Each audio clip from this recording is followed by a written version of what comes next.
Mga kasugal, kumusta yung nakalipas na 2024?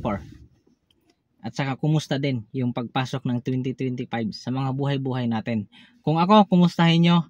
Walang nagbago. Maraming sumama sa akin ngayong 2024. Ito yung mga problema, kakulangan sa pangangailangan, at saka kahirapan. Yan ang hindi nahiwalay sa akin simula nung bata pa ako. Tanggap ko na yon. Nakakambal ko na sila sa pang-araw-araw ko. Siguro kayo may nagbabago, God bless. Doon sa walang nagbabago, God bless pa rin. Gawin natin yung dapat. Huwag lang tayong makasakit ng damdamin ng iba. Yun. So, napabidyo ako ngayon, no? Kasi dito sa video na to, para ito sa YouTube channel ko at saka sa Facebook page ko dito. Yan. Dahil dito sa mga tanong na to, ito unang tanong na babasahin ko. Sabi niya, boss, idol, manager, amo, napakadaming binanggit nito. Sabi niya, ang akala ko, boss, mayroon kang ituturong sugal sa YouTube channel mo, yun naman pala wala. Paano ba talaga nagiging sugaliro ka? Ayan, sasagutin natin mamaya yan. May isa pa, si Mrs. Inisto ko to, tiningnan ko. Kasi yung profile niya, yan, lalaki, no? Tiningnan ko, yung babae pala siya. Dahil may mga nagmi-message sa kanya, may mga nasa comments niya, na napapatunayan ko sa pagbabasa ko na babae siya. Ito yung sabi niya. Idol, ang akala ko mayroon kang itinuturo na scatter. Nagbabaka sakali kasi ako mahilig ako sa scatter. Wala naman pala. Paano ka nagiging Sugaliro TV sa YouTube? Diba? Ang daming nagtatanong sa akin nito.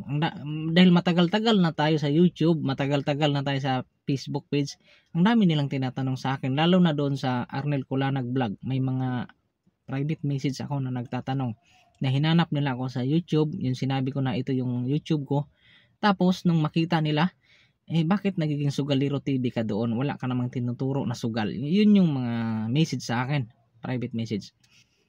So mayroon pang isa, ito. Sabi niya, engineer, ang gwapo mo. Ang totoo niyan, binisita ko na ang page mo, lahat ng video na panood ko, ang lahat ng video mo halos sa YouTube mo, tiningnan ko, wala akong nakikita na nagsusugal ka. Bakit ka nagiging Sugaliro TV? Yun. Di ko na dagdagan pa kasi tatagal lang tong video na to, no? Marami pang message yan. Ngayon, sasagutin ko na. Ang totoo niyan, sa umpisa pa lang sa paggawa ko ng YouTube, sinubukan ko rin naman na pangalan ko lang yung ilagay. Arnel Vlog. Yun dapat. Kaso lang napakarami na. Mayroong isang Arnel Vlog nung time na yon na halos 1,000 viewers na siya. At 1,000 subscriber, na halos 1,000 subscriber na siya. Sabi ko, hindi ko na mahabol to. Ang dami pa ako samantalang mag-i-start pa lang.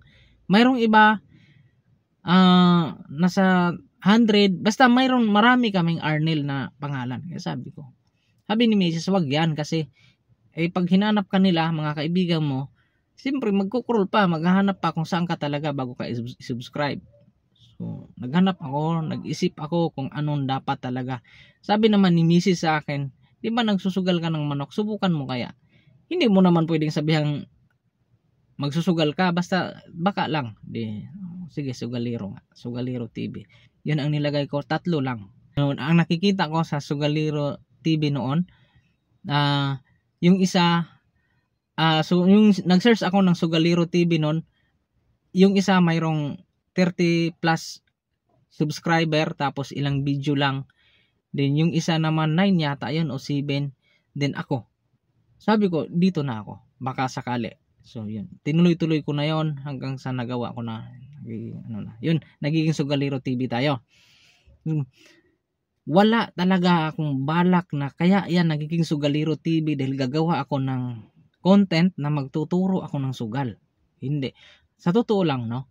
Nagiging Sugaliro TV yan, may makikita kayo na mga video ng mga manok, pero hindi naman ako talaga talamak sa sugal. Siguro nagiging talamak ako, pero ilang taon lang siguro, no? Tumigil din ako dahil sa nakikita ko na parang kung bibilangin ko yung panalo, siguro mga 3 times yung talo kaysa panalo. So mas maraming talo. Kaya sabi ko, hindi pwede to. Tigil natin to, maghihirap ang pamilya. Baka mawalan pa ako ng pamilya pagka tinuloy-tuloy ko. Kaya dahil sa hindi natin maiwasan yung doon tayo nag-charge ng mga stress pag may alaga tayo ng manok, hindi ko winala yung pagmamanok. May manok ako, yun yung mga nasa video ko. Hindi ibig sabihin magtuturo ako ng sugal. Walang sugal. Yan. And then, naisip ko naman, lagyan ko lang ng kaunti na parang related ng konti sa pagsusugal. Sa totoo lang, doon sa mga hindi nakakakilala sa akin, marami tayong mga kaibigan na, o kaya hindi rin kaibigan na sinusugalan sa pamamagitan naman ng pagtulong ng trabaho. Nagbibigay ako ng trabaho kung may kakilala akong naghanap, tapos may kakilala din yung kaibigan ko na naghanap din ng mapasukan. Pinagsasalubong ko yung dalawa na yan. Yung isa kilala ko na naghanap ng, kunyari lang ha, driver. Pinasok ko yung isang kaibigan ng kaibigan ko na driver. Yan, magkakasalubong na yan sila. Yan, nakakatulong ako, doon ako sumusugal sa tao na hindi ko kilala. Lagi akong talo. Yan, wala akong panalo dyan sa mga sugal na ginagawa ko ngayon sa buhay. Dahil ang totoo niyan, kamag-anak ko man o hindi, nagtitiwala ako sa kanila, makapasok lang sila ng trabaho. Yun. Kaya ako nasabing lagi akong talo dahil hindi ako kumikita ng pera dyan. Hindi ako nanghihingi ng bayad. Saka hindi din ako tumatanggap ng donation. Ano lang yan? Tulong lang talaga. Yan. Swerte-swerte na lang. Pag nakapasok sila ng mabait na amo, tapos malaki ang sweldo, nagtagal sila, ayun, silang panalo. Ako wala. Wala akong panalo dahil di naman ako nagkakapera. Hindi naman ako nanghihingi sa kanila ng pera. Hindi naman ako nagsasabi, uy, nakatagal ka na dyan, magbayad ka na. Wala tayong ganon. Yan. Sumusugal talaga ako doon sa mga tao na nangangailangan lang. Then, mayroon namang iba, hindi ko kilala yung amo, no? Ni-refer lang sa akin ng kaibigan ko din na, uy, si ma'am, tatawag sa'yo ha, kasi ni-refer kita doon. Ang sabi ko, nakapagbigay ka ng kasambahay kasi ikaw yung nagpasok sa akin dito. Yung parang connection na lang. Connection ng kaibigan ng kasambahay, tapos connection ng kaibigan ng amo, naghahanap, itatawag sa akin. Yung mga ganun, doon ako nakakadami ng subscriber at saka followers. Halos lahat siguro. No? Hindi naman lahat, kasi marami-rami tayong followers at saka subscriber. No? Hindi naman lahat, pero mas, nung bago lang tayo, yung mga na-invite natin na mag-subscribe siguro, yun, sila yung mga natulungan natin na makapasok ng trabaho. Sila yung sinusugalan natin na doon tayo laging talo. Yan. Wala pang sugarol mga brad na sumusugal na laging talo. Pag alam mo ito ha, kasi may attitude din akong pagkasugarol, no. Hindi ako pag sa sugal tayo sa larangan ng sabong dahil doon ako nagtagal, doon ako natuto magsugal. 'Yun ang gusto ko ring sugal. Bakit ako pupusta doon sa siguradong talo? So doon ako sa nagbabaka sakali na manalo. Pero sa sinusugalan ko ngayon na pagtulong ko sa mga natutulungan ko na, alam ko siguradong sila ang panalo dahil habang nagtatrabaho sila, nagkaroon sila ng sweldo, napapakain nila doon sa pinaghirapan nila ang pamilya nila, panalo na sila doon. Ako wala akong panalo doon. Saan ako nagiging panalo? Wala naman, di ba? Hindi naman ako nagkapera, pero natutuwa ako na nakatulong ako sa inumpisahan na natin sa bunso, sa anak, o sa asawa, di ba? Nakapagpasok tayo ng trabaho, araw-araw siya nagtatrabaho, tuwing oras ng sweldohan, nakakasweldo siya, lagi siyang nananalo dahil sa akin, dahil dahil naipasok ko siya ng trabaho, di ba? Yun lang. Hindi yung ibig sabihin kaya nagiging Sugalero TV yan dahil ito, magsusugal tayo. Wala. Hindi naman natin ginagawa yun, no? Yan. At saka wala talaga, uulitin ko lang, hindi mangyayari yun. No? Mayroon pa, idadagdag ko pa. Minsan, may mga kaibigan ako na nagmi-message sa akin, pare, pwede bang tulungan mo to? Kaibigan ko naghahanap ng mapapasukan.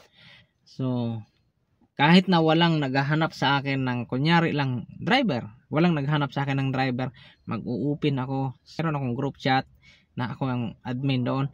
Ako yung nag-uupin doon na may nangangailangan ng ganito. Yan. Hahanapin ko ngayon yung mga ini-message ko sila ng mismo. Ma'am, baka may kakilala kayo ma'am na naghanap ng ganito, mayroon akong ipapasok, kakilala ko. Minsan 3 days o kaya kaagad-agad nagre-reply, ay God, ay good news, Arnel, ganun. Yun ang sasabihin nila, ay good news, Arnel, mayroon akong ibibigay sa iyo. Ito, si ganito, kaibigan ko yan, naghahanap siya ng kasambahay, naghahanap siya ng driver, naghahanap siya ng boy, naghahanap siya ng kung ano-ano na lang. Yan. Sige, ipasok mo doon para makatulong ka rin. O kaya para maipasok mo din yung kaibigan mo. Yun. Yun naman, minsan madalas, hindi lang minsan, no? Madalas, talo. Dahil hindi nagtatagal. Yung may time na yung amo, yung ayaw. Tapos, kung gusto naman ng amo, ayaw naman nung naipasok ko. Yan, laging talo, no? Pero nanalo sila kasi habang nagtatrabaho sila, bago sila umalis, binabayaran naman sila ng sweldo. Yan. Yun lang yung dahilan kaya nagiging Sugaliro TV at saka nagiging Sugaliro Story tayo. Walang sugal. Wala. Okay?